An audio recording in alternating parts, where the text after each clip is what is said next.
My dear respective brothers and sisters, as most of us are aware, we are under threat. What am I referring to? We have the devil, Shaitan, who threatened and swore by Allah subhanahu wa ta'ala's name. He said, فَبِعِزَّتِكَ لَأُغْوِيَنَّهُمْ أَجْمَعِينَ. And by your might, O Allah, I am going to mislead every single one of them. My brothers and my sisters, let us all reflect on this question. Imagine someone threatened to take your life, to hurt you, or to maybe be violent towards your beloved relatives. Would you be in a right state of mind? Would this not be something that bothers you? You would be taking caution, right? I need to do something about this because I am in danger. Shaitan, brothers and sisters, has threatened to mislead every single one of us, without exception. He is working day and night, صباحا ومساء, ليلا ونهارا. He doesn't have an off day. He doesn't just wake up and say, you know what, today let me take a break. Constantly, we are under the threat of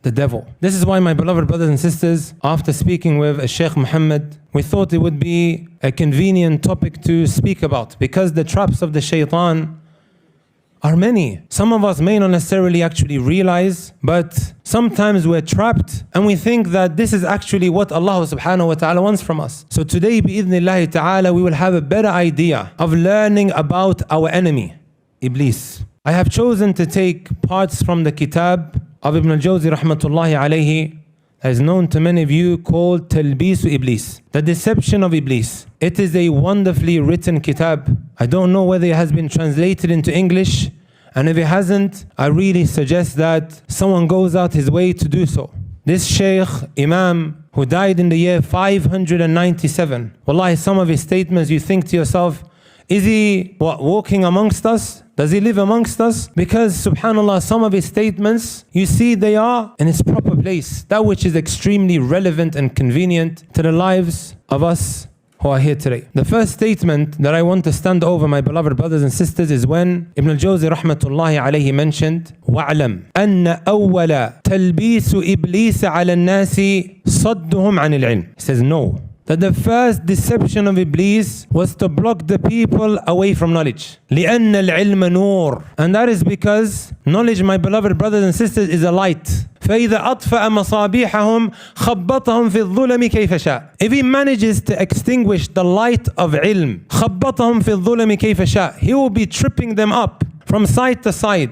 Allah subhanahu wa ta'ala brings a parable in the Quran. أَوَمَنْ كَانَ مَيْتًا فَأَحْيَيْنَاهُ وَجَعَلْنَا لَهُ نُورًا يَمْشِي بِهِ فِي النَّاسِ. Allah Azza wa Jal says about the person who's dead, doesn't have life, but we gave him life. What was this life that he was given? The life of knowledge. يَمْشِي بِهِ فِي النَّاسِ. Imagine, my brothers and my sisters, right? You're in the middle of a forest, extremely dark, midnight. How are the people going to navigate in this forest without a light? All of a sudden they find a torch. That individual who's carrying the torch is being followed by everyone who was tripping up.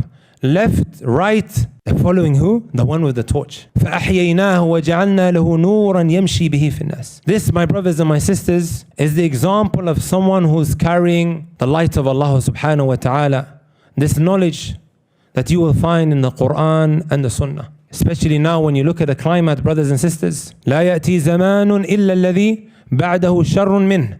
There doesn't come a time except the time that comes after is worse. I don't need to go into specifics, right, of what is actually going on in today's day and age. Wallahu musta'an.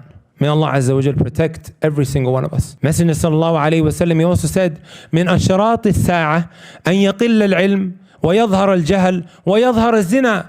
From the signs of the hour is that knowledge becomes scarce. Knowledge becomes scarce. Ignorance becomes so widespread. And zina likewise becomes prevalent. And without knowledge, my brothers and my sisters, it will become so difficult for an individual to hold on to his religion.